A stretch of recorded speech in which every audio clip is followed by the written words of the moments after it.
উলঙ্গ অবস্থায় কি গোসল করা যাবে? আপনারা কি মনে করেন? হয়তো আপনারা অনেক শায়েখের মুখে, কিছু আলেমের মুখে শুনে থাকবেন যে উলঙ্গ অবস্থায় গোসল করা জায়েজ, গোসলখানায়, হাম্মামখানায়। প্রিয় বন্ধুরা,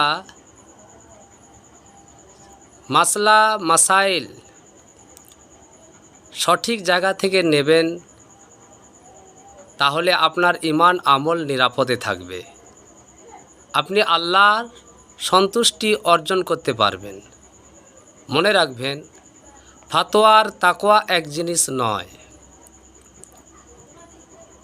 সুনান তিরমিজি হাদিস নম্বর 2803, বাবুল আদাব অধ্যায়ে আল্লাহ রসুল সাল্লাল্লাহু আলাইহি ওয়াসাল্লাম বলেন, মান কানা ইউমিনু বিল্লাহি ওয়াল ইয়াউমিল আখিরি ফালা ইয়াদখুলুল হাম্মামা বিগয়রি ইজার।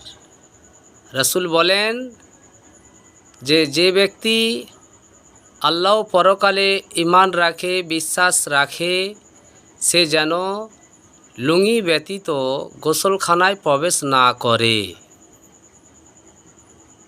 আল্লাহ রসুল সাল্লাল্লাহু আলাইহি ওয়াসাল্লাম অন্যত্রে বলেন, আল হায়াউ সুবাতুম মিনাল ঈমান।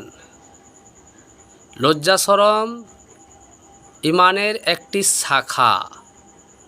তো যে ব্যক্তি আল্লাহকে হাজির নাজির বলে জানে, মানে, সেই ব্যক্তি কি করে গোসলখানায় আল্লাহর সামনে উলঙ্গ হতে পারে?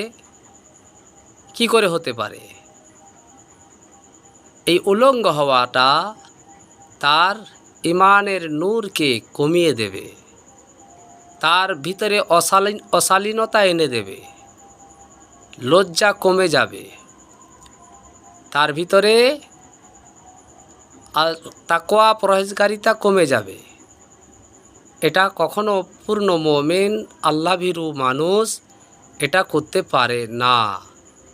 তাই গোসলখানায়, হাম্মামখানায় উলঙ্গ হয়ে গোসল করবেন না। আল্লাহ দেখছেন। এটা নির্লজ্জতা, এটা অভদ্রতা। আল্লাহ আমাদেরকে সঠিক বোঝ দান করুন, কোরআন সুন্নাহর উপরে আমল করার তৌফিক দান করুন। আমিন।